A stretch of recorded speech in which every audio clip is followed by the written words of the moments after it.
Alright, so something I've run into with a few students is students using VI inside VirtualBox are finding that it behaves differently from how they're used to. And so if you're logged on to the Linux machine, linuxengrcs.com, VI, I've set it up so that it should work the way that you're used to from the CTEX server.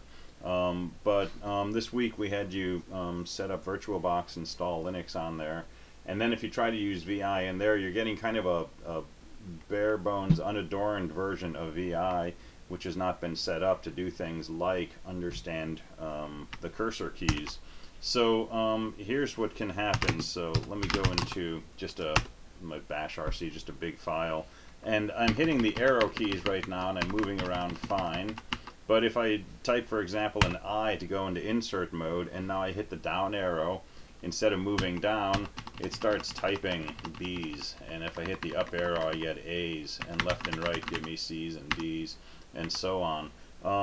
And this is not really a bug, it's just that VI's default behavior does not understand arrow keys. When you hit the up arrow key, it actually sends a sequence of characters that ends with the letter A. We can tell VI how to interpret that sequence of characters so that it moves up, but we have to make that happen. So if we hop onto a browser and go to HTTP, and this is not set up for HTTPS, so just HTTP linux.engrcs.com/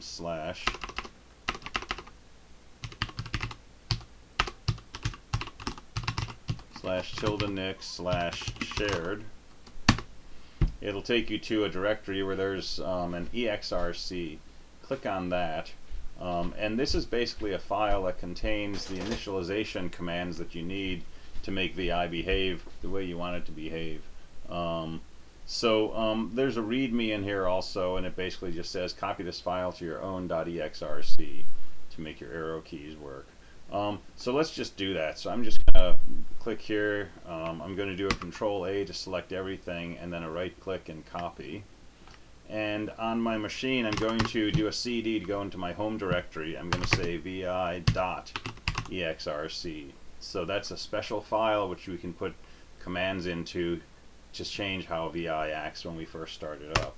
So I'm going to type an A to go into insert mode, and for me I'm just going to do Control Shift V and paste all of that stuff in there, and I'm just going to say paste everything, and then escape and :WQ. So now if I vi.exrc, it's got all of this stuff in here, which should be the things from this file that I copied. Okay, so what happens now if I say edit.bashrc and I use my arrow keys? I can go into insert mode and my arrow keys still work. So if you're used to doing that, I can type, and then I can go back, and I can move up, and I can type some more, and so on and so forth. So that's the behavior most people seem to be familiar with, and this is set up for good. So if I exit and I come back in and I edit my file again, I can go into insert mode and it still works. So putting it in that .exrc file makes it basically permanent. If you want to get rid of it, you can just delete that file. So that's a quick overview of how to get VI in VirtualBox to work the way you're used to. All right, thanks. Bye.